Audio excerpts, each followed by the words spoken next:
اعوذ باللہ من الشیطان الرجیم بسم اللہ الرحمن الرحیم۔ اللہ کے نام سے شروع جو بہت مہربان رحمت والا ہے۔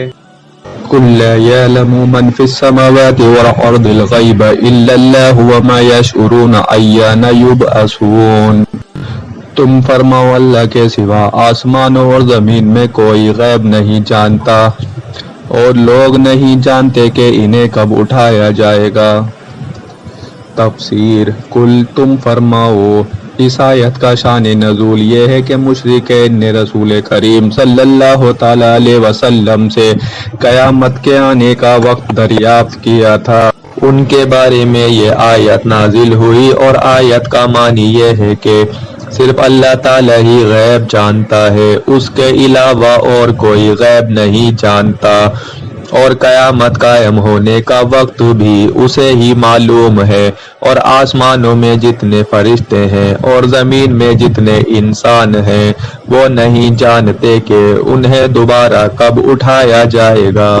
غیب کا علم اللہ تعالیٰ کے ساتھ خاص ہونے سے متعلق اہم کلام اس آیت میں اور اس کے علاوہ کئی آیات میں غیب کے علم کو اللہ تعالیٰ کے ساتھ خاص کیا گیا ہے، اور اللہ تعالیٰ کے علاوہ سے علم غیب کی نفی کی گئی ہے۔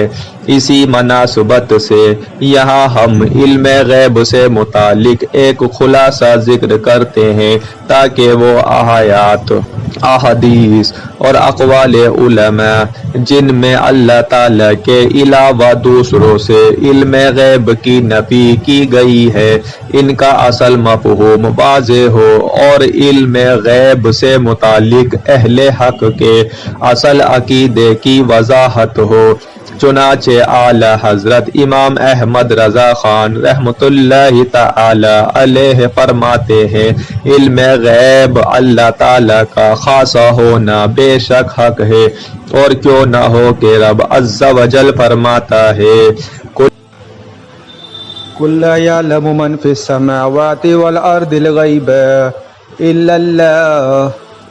تم فرما دو کہ آسمانوں اور زمین میں اللہ کے سوا کوئی عالم الغیب نہیں، اور اس سے مراد ہی علم ذاتی اور علم محیط، یعنی ہر چیز کا علم ہے کہ وہی اللہ تعالیٰ کے لیے ثابت، اور اس سے مخصوص ہی علم عطائی کے دوسرے کا دیا ہوا ہو، اور علم غیر محیط کا بعض اشیاء سے مطلع ہو اور بعض سے ناواقف ہو، اللہ عز و جل کے لیے ہو ہی نہیں سکتا۔ اس سے مخصوص ہونا تو دوسرا درجہ ہے، اور اللہ عز و جل کی عطا سے علوم غیب غیر محیط کا انبیاء علیہم السلام کو ملنا بھی قطعاً حق ہے، اور کیوں نہ ہو کہ رب عز و جل فرماتا ہے، وَمَا كَانَ اللَّهُ لِيُطْلِعَكُمْ عَلَى الْغَيْبِ وَلَكِنَّ اللَّهَ يَجْتَبِي مِن رُّسُلِهِ مَن يَشَاءُ۔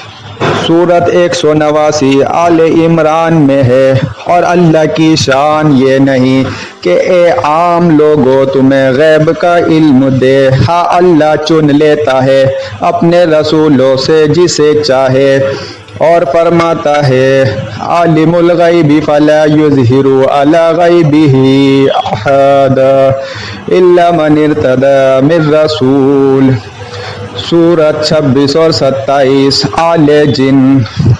اللہ عالم الغیب ہے تو اپنے غیب پر کسی کو مسلط نہیں کرتا سوا اپنے پسندیدہ رسولوں کے، اور فرماتا ہے، وَمَا هُوَ عَلَى الْغَيْبِ بِضَنِينٍ۔